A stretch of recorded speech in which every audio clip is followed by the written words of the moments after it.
Hello, everyone. Coach Kat here, and today Sarah-Marie and I are jumping on a Zoom call to talk about all the things that matter to us, and especially looking at how we show up in the world and our roles in kindness. And we just thought we'd start talking today about Sarah-Marie's work and the impact it has in the world, and kind of how it correlates back to kindness. So I would love for you to share a little bit about your work in the world, and yeah, let's just have an open dialogue about that.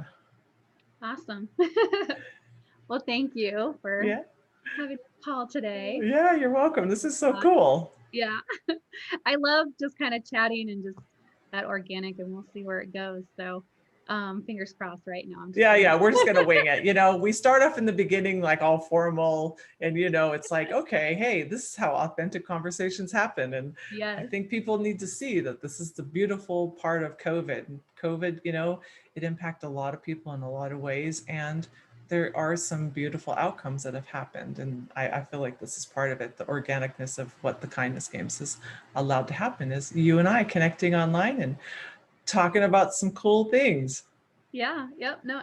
Absolutely. So, yeah, I think you mentioned the kindness games, and that's definitely kind of what's brought us together, which is amazing. I mean, COVID aside, I think maybe COVID was the catalyst, but it's really the people and people wanting to connect that really like is the fuel, right? That propels it.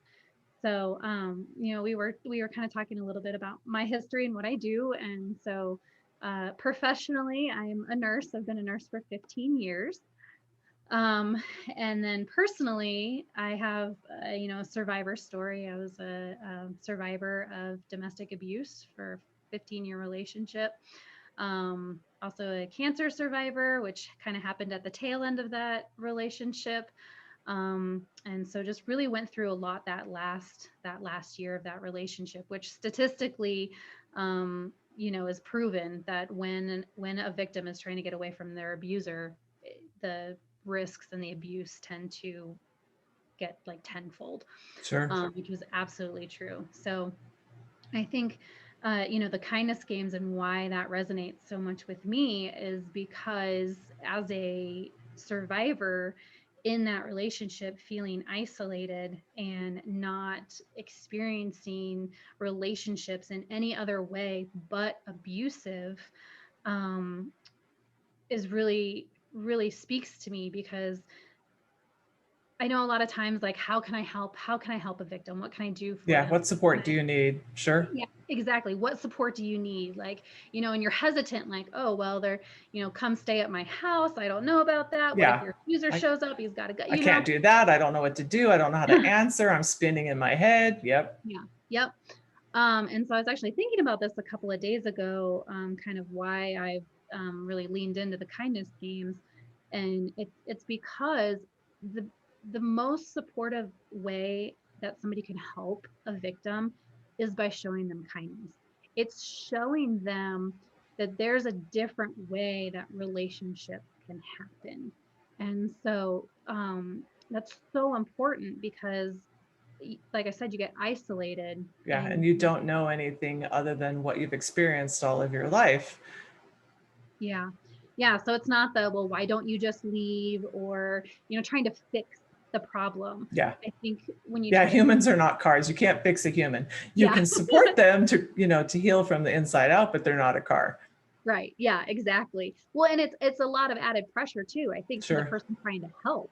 You feel all this pressure to like, I gotta fix the problem for them. I want to Yeah. fix the problem. And really, the problem is theirs to fix, Yeah. so to Instead of, speak. and I don't know about you, I know in the past I would take on other people's pain Hmm. instead of sitting in my own space and saying, what is my role in supporting someone that's suffering, whether it is from mental illness, whether it's from domestic abuse, or even, working with somebody that maybe has narcissistic behaviors. Like, what is my role in supporting them? It's like holding the space, and supporting them on their journey till they are strong enough to be able to then take that step forward. So Yeah.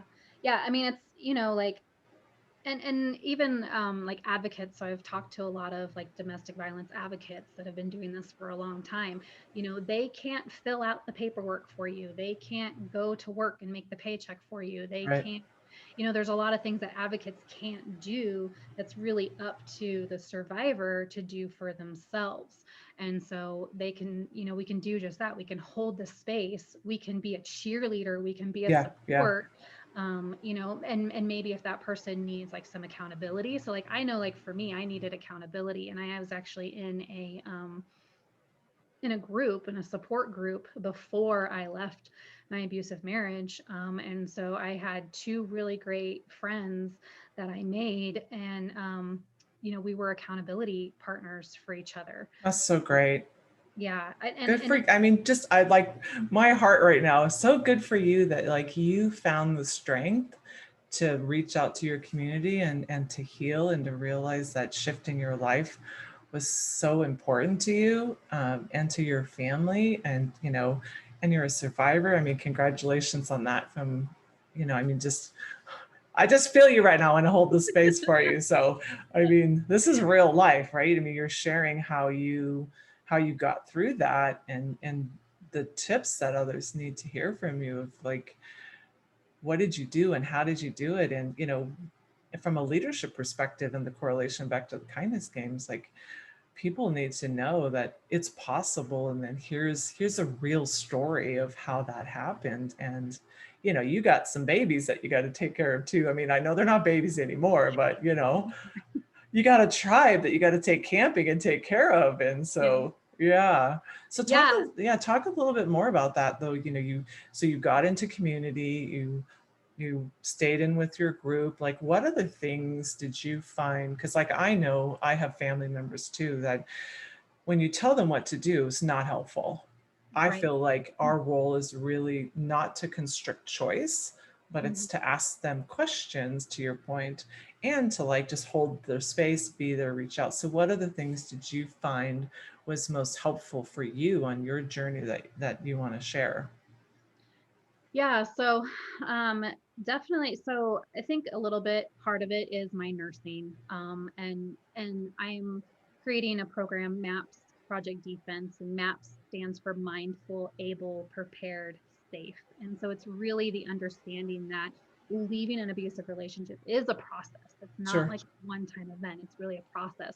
And it's building those foundational skills that bring you to the place where you're gonna be at a crossroads. You're gonna make a decision, either the abuser, and I will have compassion for abusive people, because a lot of times abusive people were abused themselves. Yeah, they repeat And behavior from the generation before. Sure. So how do you break that cycle? yeah, yes, exactly. And so you'll either get an abuser who is they themselves ready to make that step forward and change, things about their life and their behavior, or you have an abuser who is not ready to do that. In the case of my abuser, and that's a whole other Yeah, yeah. story. I know. It's like I But said to you earlier, I'm like, I'm not unpacking that right now. It's like when my yeah, coach asks me a question. So, do you want to unpack the tape? Nope. File cabinet, closing yeah, that, gonna put some like yeah, cement on it and tape and everything else. yeah. Let's just say there was no responsibility taken for their actions, and Oh, yeah. there was no hint of any Yeah. kind of wanting to turn the ship around at Yeah. all. And it takes two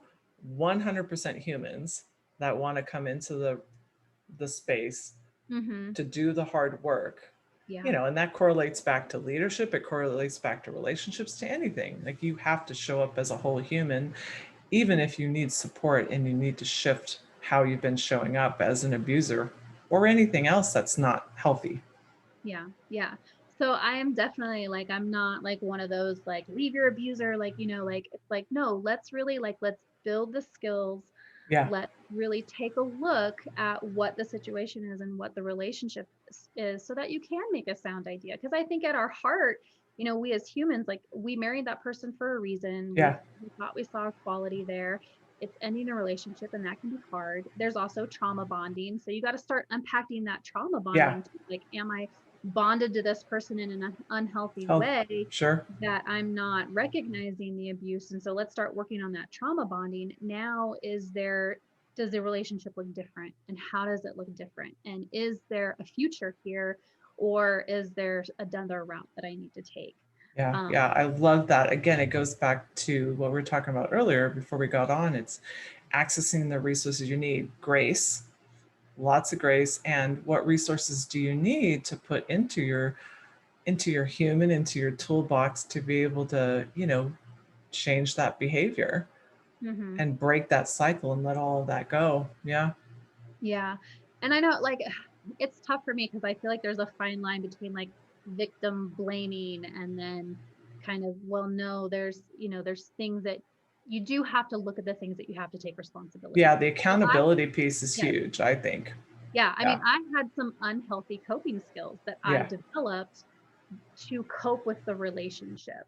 And so I knew that I wasn't going to move forward as a person, just me on my own, unless I dealt with those unhealthy coping skills. And that's sometimes hard to say, I think it's kind of one of those things where, like, when it comes from somebody of your own tribe, it's a little more palatable. So Yeah. maybe like Yeah. me as a survivor, like I can say, you Yeah. need to look. It's totally true. It's totally Yeah, true. I yeah, can take it from you, but no, please do not give it to me from somebody else. And I think this is a great topic too, because this May is Mental Health Awareness Month. yeah, And yep, all of this correlates back to, how do you choose to show up in those spaces? And if you are, using unhealthy behaviors to cope, like our generation above us, my cousins and I and my family talk about this all the time, they dealt with any type of conflict by overeating, by taking medication, by drinking, by not talking to each other ever again, all unhealthy, mostly narcissists. And so when you have to relearn, oh, I have to feel, being told hmm, think, don't feel, which is how we were all brought up. It's like, oh, I have a heart yeah, inside. Oh, I got to use language. yep, yeah. Yeah. Yeah. Yeah, I was so numb in my relationships. And my abuser didn't want me to work. Um so, like, me getting my nursing license and everything, we weren't married yet, and that was all cool and well, and you're good Sure. to go, Sure. whatever. But then once we were married, it was, no, you can't, you shouldn't work, you need to stay home with the kids. Mm, But like, that was probably one of our most contentious areas. I was really good at keeping the calm, right? And keeping the peace. yeah. But towards the end there, realized, like, me doing that, I lost myself. Like, that was another reason why I needed to get out, because I realized I was becoming just this shell of Yeah. person. And I had these young kids that, like, I wasn't connecting to in a way that I wanted to be a mother to them. And I knew it was because of the relationship that I was in. Yeah, Like, I numbing knew, all of that pain, that numbs the joy. Then yeah, and I know from my past too. I showed up as I said you ever watch The Walking Dead? That was one of my favorite shows, but I like, oh, I'm one of those walking zombies. I'm this vessel on Earth with I'm like a lost soul. I don't really know what to feel because I don't know how to feel because of exactly what you just said. Yeah, yeah, yeah.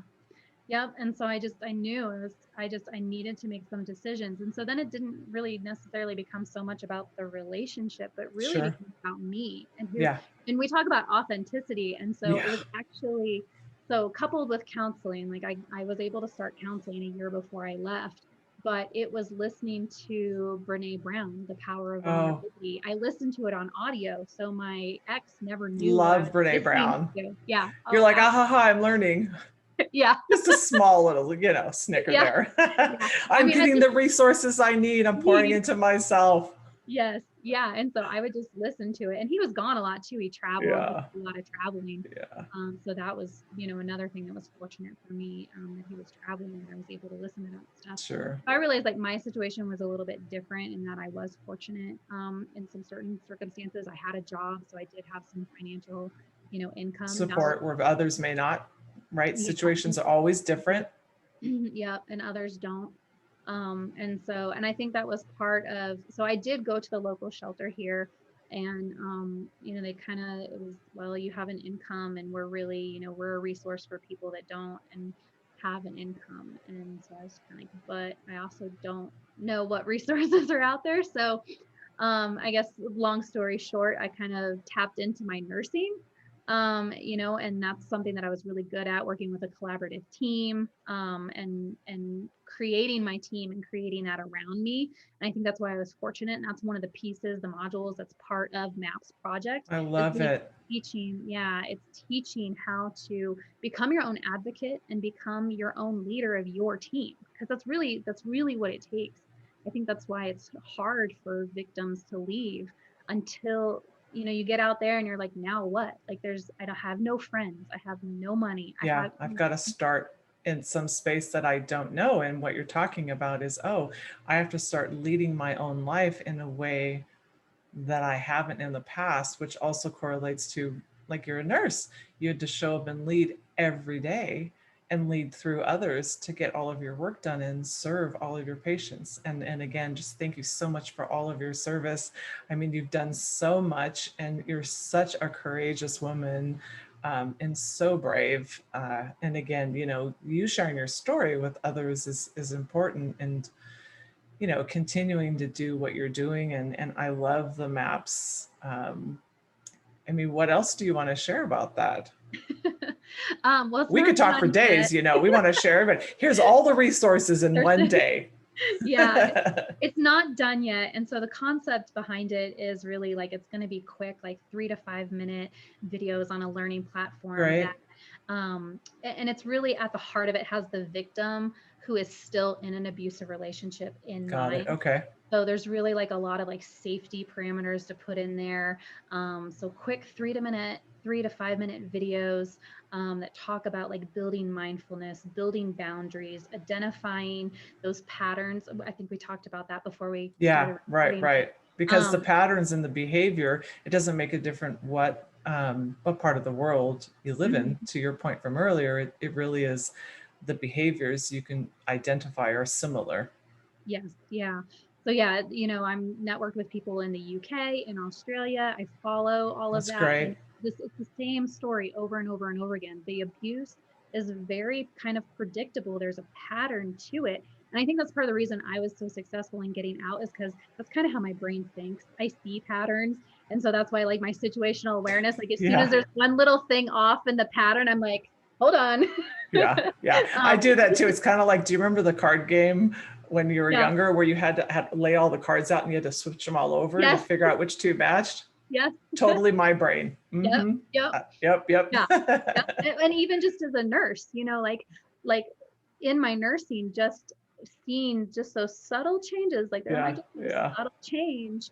And it took me a while to kind of find my voice on that too, to like go to a doctor and say, no, I think you're wrong and you need to look at this. Sure. But the few times that I did it, like one guy ended up having like a huge cancer, like on his spinal cord. Like I argued with the doctor. He said he was just going through DTs from alcoholism. And Oh, not what yeah. this No, it's is. not detox. No. No. Well, and I think too, going back to what you said, and then let's do a shout out to a leader that we care about. I mean, Mm. kind of summarize someone who is looking at what do I do? Here's, the Disneyland map. I'm here.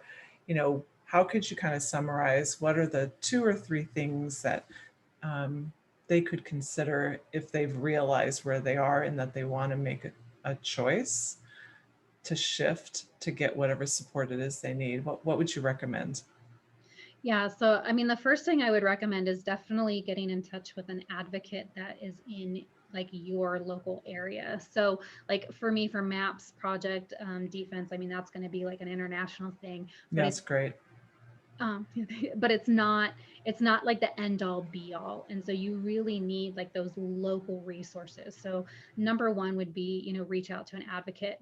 The caveat to that though is, I will say that, and I see it time and time again, and I see it on some of the Facebook groups that I'm in, they turn me away, they turn me away, they turn me away. And it becomes kind of spirit crushing, Sure. which I think is like the kindness games. Like that's, if you're listening to this and somebody in your life that is going through like this abusive situation and they're not out yet, you don't have to be the advocate, but you can be the person that just shows them kindness and shows them that there's a different way, because the reality is they might be being told no. and they just need somebody to just kind of say, yes, let's Yeah. go out for I coffee. see you. I see I you. see you. Yeah, I Yeah. see you, and I'm here to support you on this journey, while you're going through, this situation. So I would say to then the victim that is listening to this, like, just because you get one no, like, don't give up, because the resources really are out there. They really are. It's just sometimes a matter of finding them, and a matter of, like, how stretched thin. The first agency that you went to might be really stretched thin, but the next agency that you go to Yeah. may They not. might have more resources. Yeah. Yeah. Love it. Yep. And so get creative. I mean, that's part of the thing that I had to do, is I just had to get creative and think outside the box a little bit on, well, I wonder if this person maybe has a resource for me. And what's the saying? The answer is always no if you never ask. Yeah, it's totally true. Yeah. And yeah, and you're being curious. So I feel like that's the shift too. Yeah. Um, is being curious and asking those questions. What is possible? I Hmm. wonder if, um, and then you're right. It's almost like the future comes to you and Hmm. all the resources come to you because now you've kind of went on your own journey of self-discovery to heal from the inside out, being courageous, not saying it's easy at all. I've overcome a lot of things throughout my life, Yeah. not easy. Um, but yeah, I love that you're saying, yeah, be courageous, find your voice, don't give up. Yeah. Yeah. No, definitely not to give up. And then, there's Facebook groups you can join where a lot of people are supportive on there with other survivors. A lot of survivors are very active on those Facebook groups, and they offer a lot of just like legal, like what they've gone through in the legal system, trying to find resources. Sometimes, the laws in their area. So a lot of times you can go on those groups and say, hey, I'm in this area, what resources are in this area, and chances are you'll have at least like 3 or 5 people answer you. So those are really amazing groups. Domestic violence, or I'm sorry, domesticshelters.org. That's a Okay, really great group. great. um, and I think the National Coalition Against Domestic Violence has a group too. There's a lot of others, like smaller ones that like survivors themselves have started. um, but those are definitely like the two main ones that I would recommend anybody join to get info. And then just like your safety, obviously your safety is paramount. And so that's the other kind of part of MAPS is helping create that safety plan and understand like the cybersecurity risks and all of that stuff. So when you are in the process of leaving, that's really where like that situational awareness training is really amazing. Yeah, it And totally that's comes into something play. that, yeah. And so that's something that I want to offer through MAPS, is that situational awareness training, because it will shift and change the process on getting out when you show up. Like, right, we've been Yeah, talking the whole time about yeah, showing up, being in the moment, being mindful, recognizing your feelings, recognizing maybe the feelings that are going on in the abuser, and just being present and yeah. being The awareness piece is intentional. huge. Yeah. Yep. Absolutely. And well, the good thing about the kindness games, we have a bunch of security professionals Yes. who I'm Yes. sure would absolutely love to do anything they can to support you on this next leg. And I'm just so excited that we've gotten to meet. And, again, through the kindness games, this has been made possible because, as Tim said in the beginning, I'd had a zero chance of meeting Kunle and he'd have had a zero chance of meeting me. And so I'm just so grateful that, we've gotten to connect. And a part of the kindness games is, one day, one shout out every day for 30 days, really recognize somebody in your community who has impacted you and impacted your community. And today, my shout out goes to Rob McKenna from Wild Leaders, which stands for Whole Intentional Leadership Development. He started this company from the ground up, and now he's got a rock star team. And his passion is really about working with leaders and holding the space. And we were on a call yesterday where he held the space for someone just in a way that was like magical is the best way I can say it, because he really believes in the work that he's doing, like you do for MAPS and like I do with our clients.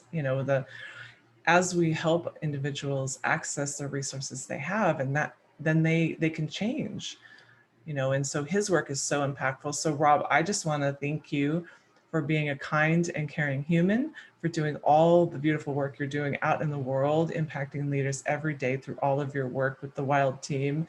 And Claire and Megan and Daniel, his Rockstar team, thank you for all the good work you do to support Rob. It's impacted my life and many others out in the globe. So thank you, Rob, for all your good work. Awesome. Very cool.